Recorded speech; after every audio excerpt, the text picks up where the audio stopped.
Yesterday we got the inflation report, and yesterday was the worst day of the year in the market. Let's take a look at what happens when inflation is too hot on the weekly update. Okay, so let's talk about what happens when inflation comes in too hot. Here's what you need to know.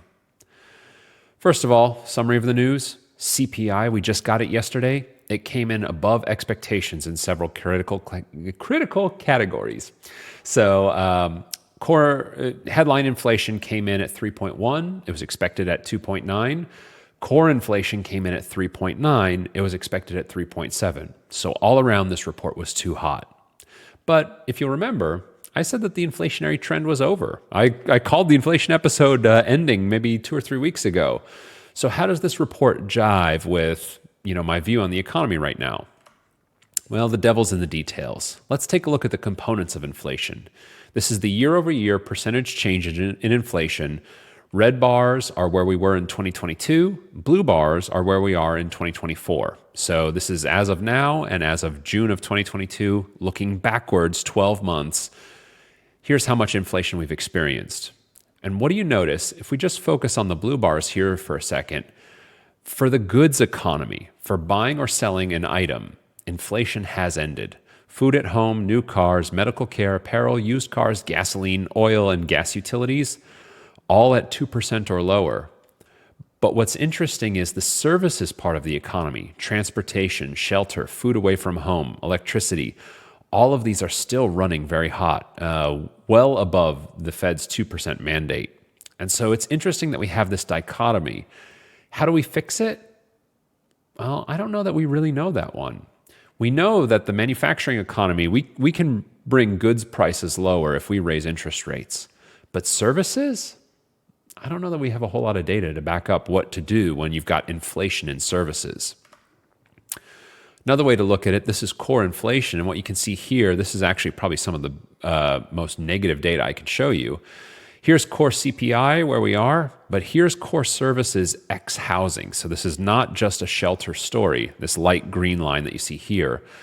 Most importantly, 3-month annualized core services X housing is over 6% inflation.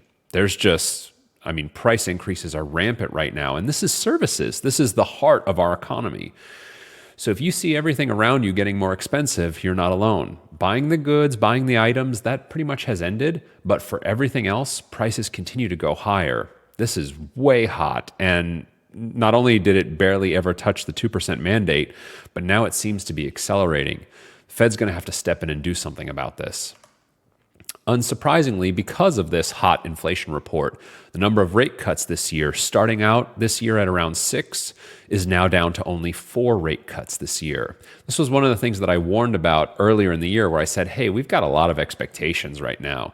We're expecting to get a soft landing. We're expecting inflation to be over. We're expecting the Fed to cut rates a whole bunch.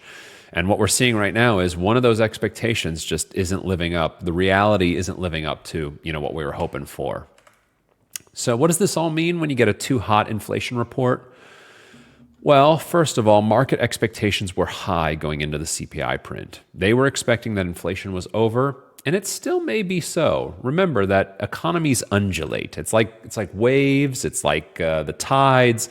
So economies don't move in a linear fashion. So one bad print isn't the end of the world. We just had too high expectations going into it. CPI itself wasn't bad per se, just didn't live up to the hype. So goods deflation is good. That shows us that the Fed's interest rate increases are working. The services side is going to be a little bit tougher. Shelter and services continue to exhibit sticky inflation while goods are deflating. And I don't know, aside from breaking something, that we have a really good plan for how to do this. Then finally, if this inflationary trend holds, we would expect rates to stay higher for longer, and the economy is going to have to slow more than forecasted. And this is another one of those expectations. We're expecting a soft landing. This throws a little bit of cold water on that expectation. So I'm not surprised that the market had a bad day after the CPI report. I'm also not surprised at the timing of when this is happening. It's the second half of February, worst time in the market of the year. It's not surprising that we're sort of generating or attracting some bad news right now. So that's all I got for you. I'll see you for the weekend review.